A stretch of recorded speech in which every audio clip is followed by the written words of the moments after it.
What do you do for residents that like to have their drinks nice and cold, or to have something like iced tea with ice cubes? Well, the answer is that you thicken their ice cubes. And it's a very simple process. It's very easy to do, and I'm going to show you how to do it. So I have 12 ounces of water here, and I have my pump bottle, and today I'm going to make some mildly thick ice cubes. So because I have 12 ounces, I'm just going to add 3 doses from the pump, and that will make it mildly thick. And to thicken it, we just give it a quick little shake, and then it's basically ready to begin putting into the ice cube trays. And we're just going to put them in the freezer. And so, very simple, easy process. SimplyThick uses xanthan gum, and xanthan gum is able to be freeze-thaw stable, so you can freeze it and then thaw it, and it will melt back into the right consistency.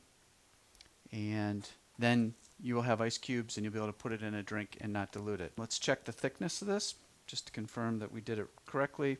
We do that with the International Dysphagia Diet Standardization Initiative's flow test. I'm going to use one of their funnels here. Fill it up with 10 milliliters of the thickened water. And then we just let it run for 10 seconds.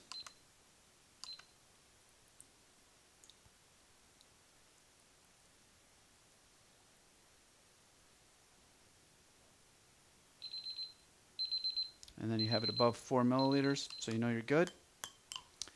And you can put those in, freeze them, and then when you take them out, they'll melt in the right consistency. Sometimes I see people do stuff like this where they'll color code it, so the red is for mildly thick and like green is for extremely thick, using the colors from the International Dysphagia Diet Standardization Initiative.